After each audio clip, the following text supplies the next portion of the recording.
துல்கர் சல்மானோட நடிப்புல எப்பறம் ஒரு மனுஷனுக்கு இவ்வளவு லக் அடிக்கும் அப்படின்னு நம்மளே வியக்க வச்ச லக்கி பாஸ்கர் மூவில இருக்க மிஸ்டேக்லாம் நம்ம சொல்றேன். இந்த வீடியோல பார்க்க போறோம். வாங்க இன்னைக்கு வீடியோக்குள்ள போலாம்.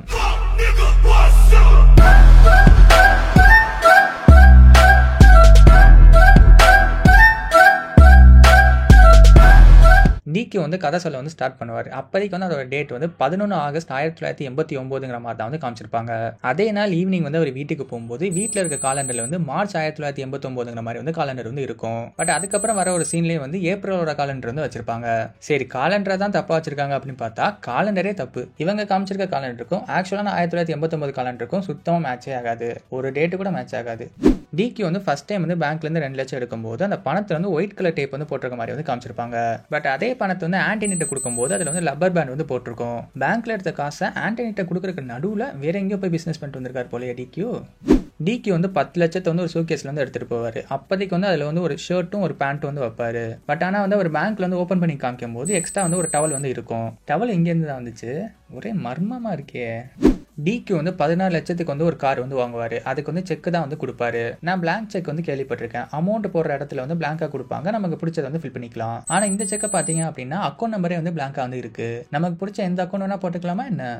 இந்த ஃப்ரேம்ல வந்து டிக்கு பின்னாடி பாத்தீங்கன்னா ஃபர்ஸ்ட் ரோல் வந்து 3 எல்லோ கலரும் 3 ஆரஞ்சு கலர் பாட்டில் வந்து இருக்க மாதிரி வந்து காமிச்சிருப்பாங்க. பட் இந்த ஃப்ரேம்ல பாத்தீங்கன்னா ஃபர்ஸ்ட் ரோல் வந்து 4 ஆரஞ்சு கலரும் ஒரு எல்லோ கலரும் நடுவில் வந்து கலரே இல்லாம ஒன்று வந்து இருக்கும். சரி, கலர் மட்டும் தான் வந்து மாறி இருக்கா அப்படின்னு பார்த்தா பிராண்டும் வந்து மாறி இருக்கு. டிக்கியோட அக்கௌண்ட்ல வந்து கொஞ்சம் கொஞ்சமா வந்து காசு வந்து இன்க்ரீஸ் ஆகிற மாதிரி வந்து காமிச்சிட்டு இருப்பாங்க.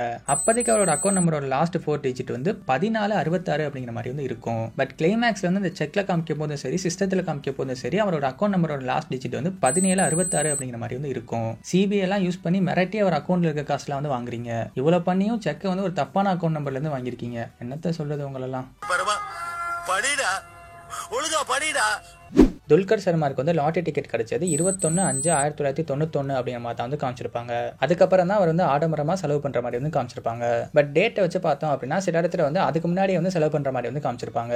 ஒரு சீன்ல வந்து கார் வாங்குறதுக்கு வந்து செக் வந்து கொடுத்திருப்பாரு. அப்போதைக்கு அதுல இருக்க டேட் வந்து 3/4/1991 அப்படிங்கிற மாதிரி வந்து இருக்கும். லாட்டரி டிக்கெட் கிடைக்கிறதுக்கு ஒரு மாசத்துக்கு முன்னாடியே வந்து அவர் கார் வந்து வாங்கியிருக்காரு.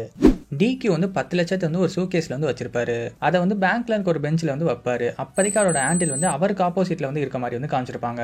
பட் ஆனா இந்த ஃப்ரேம்ல பாத்தீங்கன்னா அந்த ஹேண்டில் வந்து அவரை ஃபேஸ் பண்ணி வந்து இருக்கும். அவர் அந்த சூட்கேஸ் வந்து தொற்றுக்க கூட மாட்டாரு. டிக்கு அவங்க ஃப்ரெண்ட்ஸ்லாம் சேர்ந்து 3 காரை வந்து கோவா வந்து கொண்டு போயிட்டு இருப்பாங்க. அப்போதைக்கு ஒரு செக் போஸ்ட்டுக்கு போகும்போது டைம் வந்து 12 அப்படிங்கிற மாதிரி வந்து காமிச்சிருப்பாங்க. அதுக்கப்புறம் வந்து போலீஸ்ட்ட வந்து சில கான்வர்சேஷன்லாம் வந்து போகும். அதை முடிச்சு அவங்க அங்கேருந்து கிளம்பும் போது பேக்ரவுண்ட் பாத்தீங்க அப்படின்னா விடிஞ்சிருக்கும். 5 மணி நேரம் 6 மணி நேரமா போலீஸ்ட்ட வந்து பேசிட்டு இருந்திருப்பாங்க. நிறைய டேக் எடுத்திருப்பாங்க போல, அதான் விடிஞ்சிருச்சு. இதுக்கு இல்லையா சார் ஒரு எண்டு? இதுக்கு இல்லையா சார் ஒரு எண்டு? துல்கர் சல்மான் வந்து செக்கை வந்து 100 கோடிக்கு வந்து வாங்குவாங்க. அப்போதைக்கு வந்து ஒரு புது செக்கை வந்து எடுக்கிற மாதிரி வந்து காமிச்சிருப்பாங்க.